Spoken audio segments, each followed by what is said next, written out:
Welcome back. Chinese President Xi Jinping traveled to Moscow today and met with his dear friend Vladimir Putin. This is Xi's first ever foreign visit after securing an unprecedented third term, and the fact that he chose to go to Russia gives you an idea of the importance of this visit. The trip is two-folded. On the one hand, Xi Jinping wants to deepen economic ties with Russia, an ally that he sees as a counterweight to the West. On the other hand, Xi Jinping is also trying to pitch Beijing's role as a potential peacemaker in Ukraine. Putin told Xi that he viewed China's proposals for a resolution with respect, but Ukraine and the West believe that any truce would just buy Putin more time to reinforce his offensive. So for Russia and China to uphold international law, they must agree to Russia's withdrawal from Ukraine. So why exactly is Xi Jinping trying to play peacemaker 1 year into the Russia-Ukraine war? He wants to offer an alternative to the US-led model of global relations, and keeping that in mind, he has been challenging the US both economically and militarily. Xi Jinping also sees diplomacy as the only way to counter a new Cold War between Beijing and Washington. Since the start of this invasion in February last year, the world has been split essentially into two hostile blocs, America and its Western allies on the one side, and Russia and China on the other. By playing peacemaker, Xi Jinping is also hoping to sway other nations who may have so far been neutral in this 1 year long conflict, and he wants to bolster Beijing's credentials as a global power player, particularly at a time when he's in his third term as president. Now, to this effect, last month on the first anniversary of the war, China offered a 12-point peace proposal to end the fighting in Ukraine. Some of the main highlights include pitching dialogue and negotiation as the only viable solution to this crisis. Without naming either Russia or Ukraine, the proposal says that the sovereignty of all countries should be upheld. It also urges Western nations to end their sanctions regime against Russia and an end to the Cold War mentality. It also appears to warn against nuclear use, saying that nuclear power plants should be kept safe and the threat or use of nuclear weapons should be opposed. And it offers that China will play a constructive role without offering any further details on how exactly it plans to do so. Xi Jinping also wants to capitalize on the momentum from the recent surprise diplomatic breakthrough between Saudi Arabia and Iran that was brokered by China in Beijing. The Saudi-Iran rapprochement is a major diplomatic breakthrough after years of mutual animosity, suspected attacks, and espionage between Riyadh and Tehran.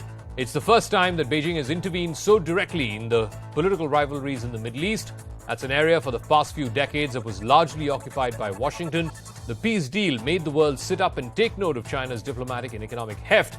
Its last ambitious effort to play global peacemaker was in the early 2000s when it launched the six-party talks aimed at denuclearizing the Korean Peninsula, but that was unsuccessful. But the question is, can Xi Jinping be viewed really as a neutral player when it comes to the Russia-Ukraine war? Ahead of Russia's attack, Xi and Putin had attended the opening ceremony of last year's Winter Olympic Games in Beijing, and together they announced a no-limits partnership. Once the war began, Beijing refrained from condemning Russia's actions and instead claimed that Russia was provoked by NATO.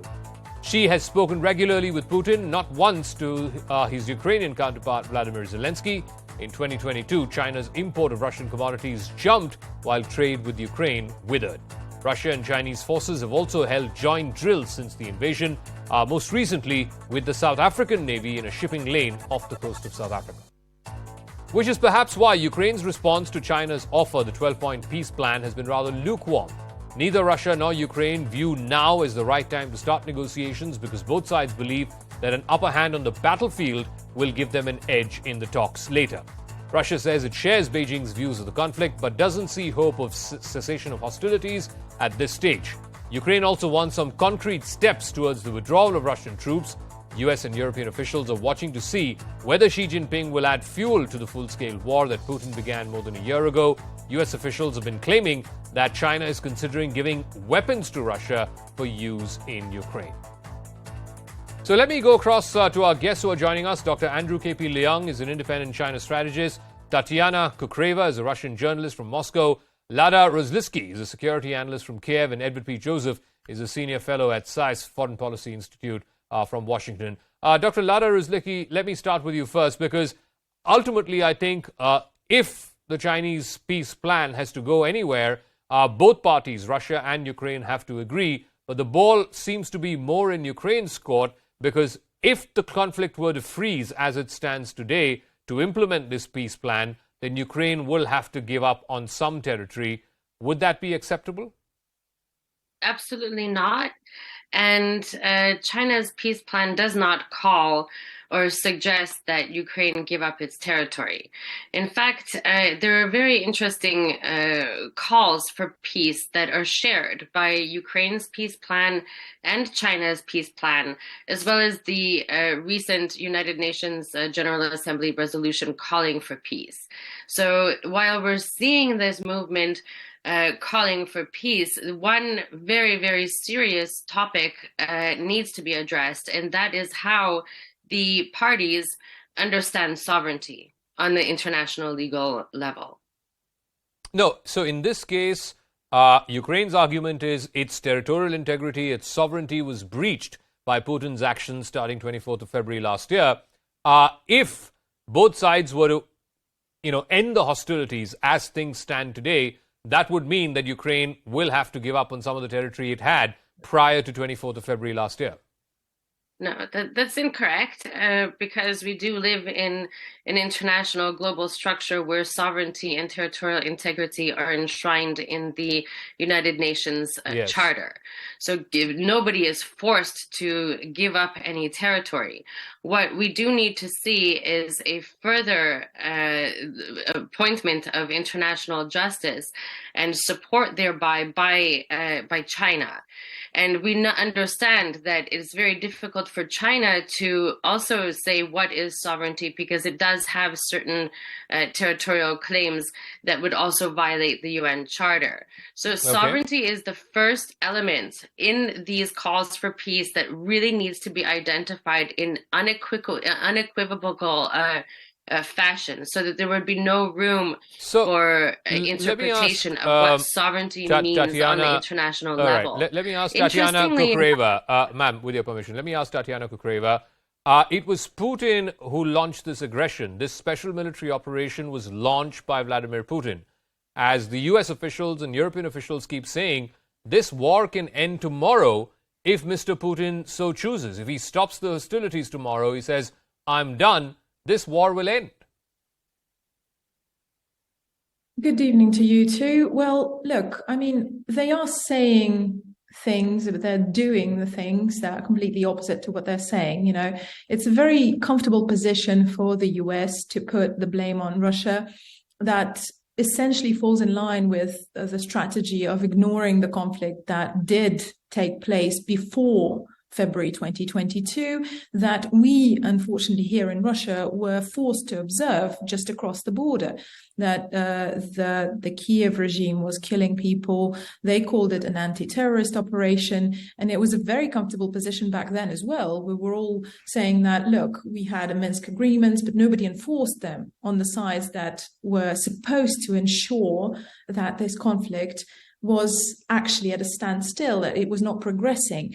In the meantime, might I remind you that what you call aggression was launched in a bid to support the two regions that were fighting for independence from Kiev since 2014. Why was an attack then launched on Kiev?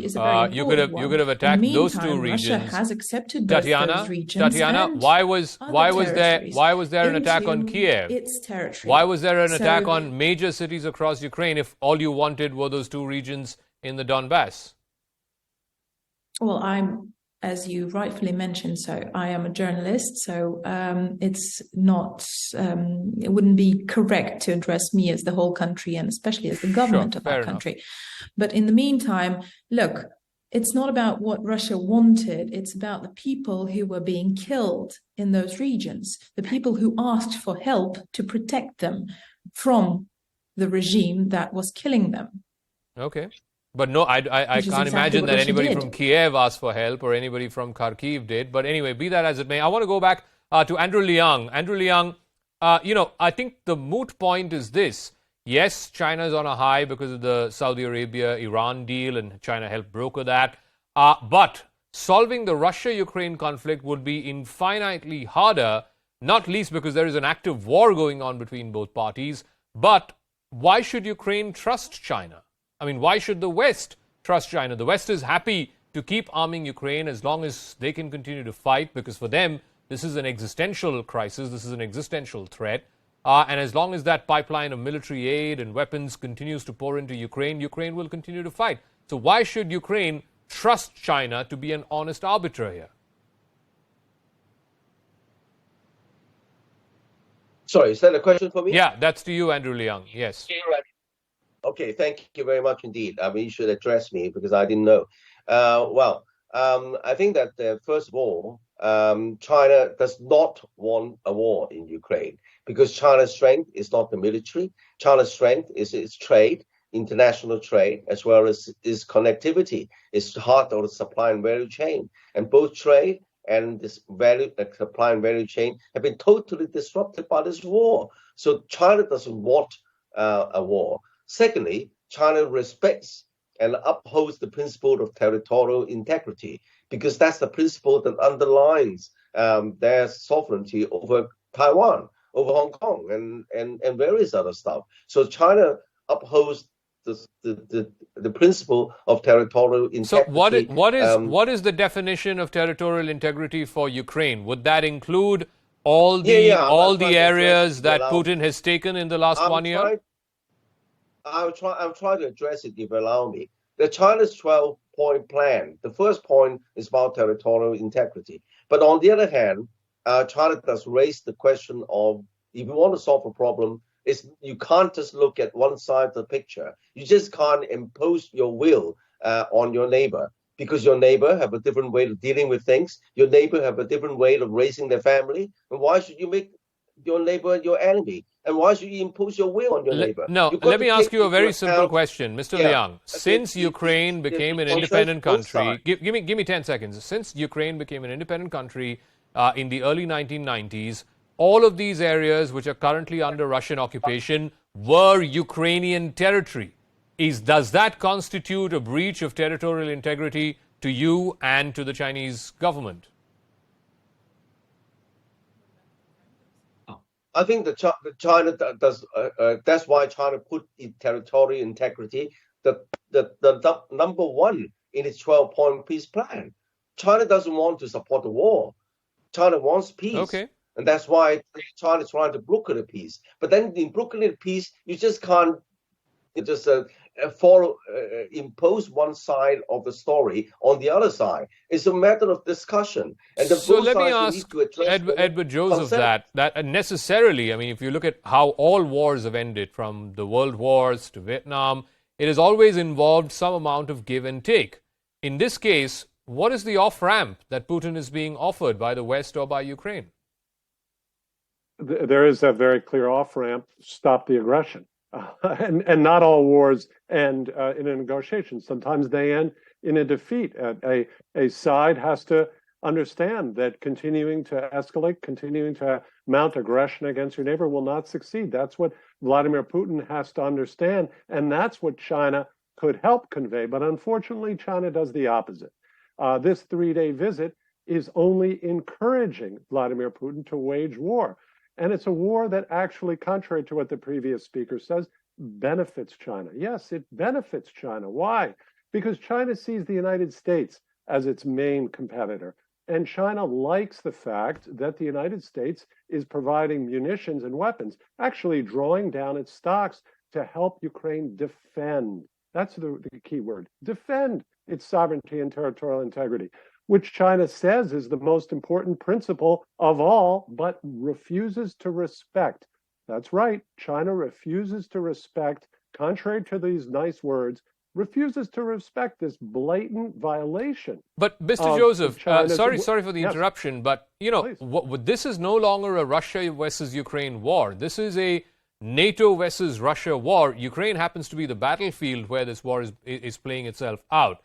Unless NATO stops this almost endless stream of weapons and military and non-military aid to Ukraine, Ukraine will continue to fight.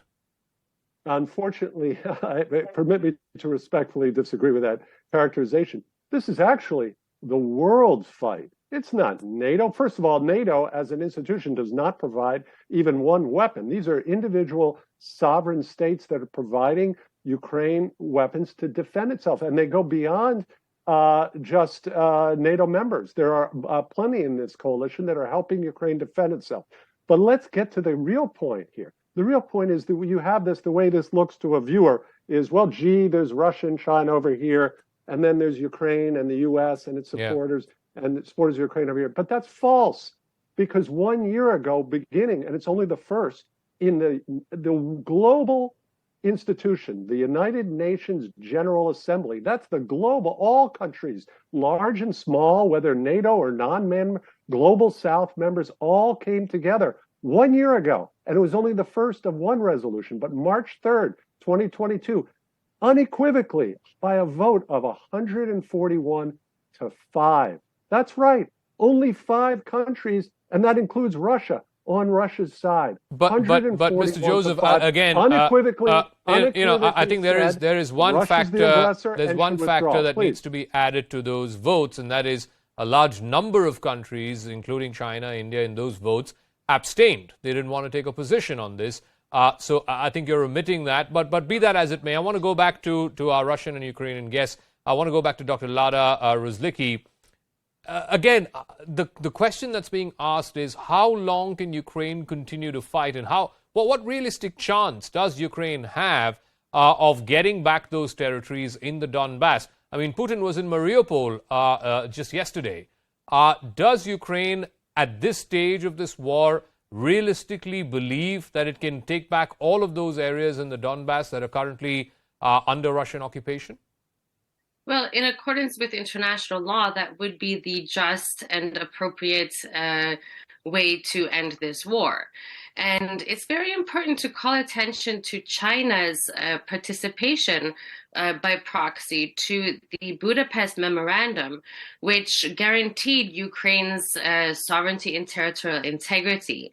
Although, very unfortunately, the international community has shown a very low level of integrity as it pertains to disarmament, China did step in and signed a supportive letter for Ukraine and guaranteeing Ukraine's territorial sovereignty and territorial integrity and sovereignty should the question of nuclear war or radioactive warfare come into question. Mm-hmm. So the fact that China has signed this document and carries a certain level of dignity, it is important that the communications are also based on not only the understanding of what is sovereignty, but what is the understanding of a nuclear threat, which is a very serious point that is shared by the Chinese so-called peace points. There is not really a peace plan, they're peace points. So far, there have been threats, and you're right, even a threat of a nuclear magnitude cannot be taken lightly. But I want to give closing comments to Tatiana Kukureva. Again, I keep going back to this. If Putin were to be told that, look, you had this ambitious plan, you wanted to, conquer Ukraine in 3 weeks, get rid of Zelensky, but it's been a year plus and Ukraine is standing. And like I keep going back to this, for the Ukrainian people, this war has become a war for survival. This war has become existential, because tomorrow, if they lose this war, their country ceases to exist. No one's saying that if Russia were to lose this war, Russia would cease to exist. No. Not quite clear on the question. However, the thing that is most important, and I think that we need to all stop for a second and think about it. You keep saying that he had this grand plan. He wanted to conquer the country in 3 days. I've been saying this for a year now. If Vladimir Putin wanted to conquer Ukraine in 3 days, it would have been conquered. Then I think that it is time for the world to, especially for the part of the world that keeps supplying this war, that keeps saying on one hand, we want peace negotiations, but keeps throwing fuel to the fire and throwing weapons into this war, need to stop and think that if that indeed were the case, then maybe we would have seen a different outcome. Russia has been gaining ground and is continuing to gain ground. Nobody's talking about Ukraine ceasing to exist. What Russian leadership has been talking about this whole time is that there needs to be a stop to killing of the people in the Donbass region, there needs to be a stop to this hypocrisy of the Ukrainian leadership claiming that they want, peace and understanding and sovereignty, when in fact they've been killing people in their country. Okay. And they've been trying I'm completely out to of time. Tatiana Kukureva, Dr. Rizlicki, Edward Joseph, and Andrew Leung, thanks very much for joining us. We'll see. Like I said, for Xi Jinping and for China, this is a task of a much, much greater magnitude than what was achieved between Saudi Arabia and Iran. Yes, China did play a role in that, but to try and get, even if it's a limited ceasefire, a 1-month ceasefire, or a 15-day ceasefire, even that would be something incredible that China would have managed to pull off. Meanwhile, as we wrap up, Japan's Prime Minister Fumio Kishida is in India. We leave you with images of Prime Minister Modi and his Japanese counterpart doing some Chaat Pe Charcha. This was at the Buddha Jayanti Park in central Delhi today. Enjoy these pictures. Catch you again tomorrow night, same time.